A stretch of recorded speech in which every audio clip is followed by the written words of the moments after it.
When I was young, I lived in a small town surrounded by fields and dense forests. The legend of the Cadejo had always been an integral part of our culture, passed down from generation to generation. It was said that this creature, a kind of giant dog with bright eyes, protected travelers from the dangers of the forest. But it was also said to have an evil counterpart, the Black Cadejo, which led travelers to their doom. One night, I decided to venture alone into the forest to explore an ancient trail that no one dared to tread after dark.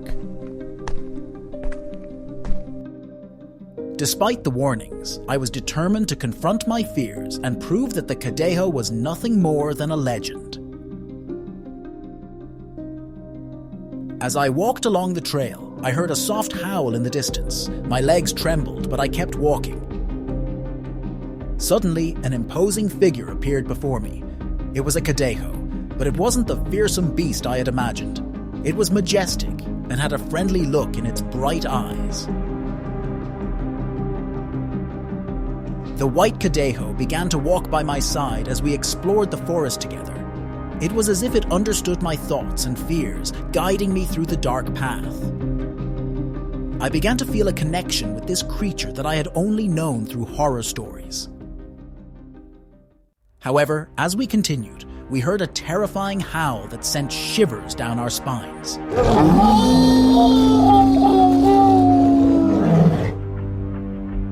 The Black Cadejo appeared, a sinister and malevolent creature that stood in our way. The black beast growled and bared its sharp fangs. At that moment, the white Cadejo stood guard, ready to protect me. The battle between good and evil unfolded in the middle of the forest, and I was a helpless witness to the struggle between these two opposing forces. The confrontation was intense, but in the end, the white Cadejo managed to defeat the black Cadejo. Both disappeared into the darkness of the forest, leaving me alone and stunned by what I had witnessed. My adventure in the forest had taken an unexpected and tragic turn. Although the white Cadejo had protected me, I was left with a deep sense of wonder and respect for the complexity of legends and the duality of good and evil that can exist in the world. With a heart filled with terror, I returned home only to find a gruesome and macabre scene.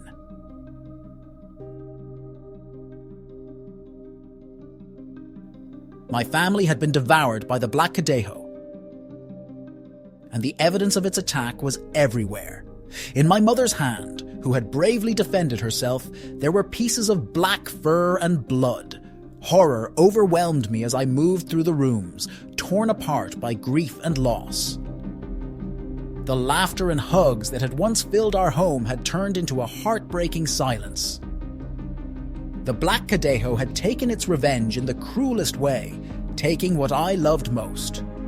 Tears of sadness and rage filled my eyes as I vowed to avenge my family. But I also knew that the white Cadejo had been on my side, trying to protect me from the evil counterpart. Now I was alone, facing the difficult task of understanding the lessons this experience had left in my life. The legend of the Cadejo had exacted a terrible price, and my life would never be the same again. Since then, I became a defender of the truth behind legends, always remembering that even in the most terrifying stories, there can be elements of goodness and wickedness that challenge our understanding. My story became a warning about the consequences of challenging the unknown, a reminder that creatures of the night can sometimes be more real than we imagine.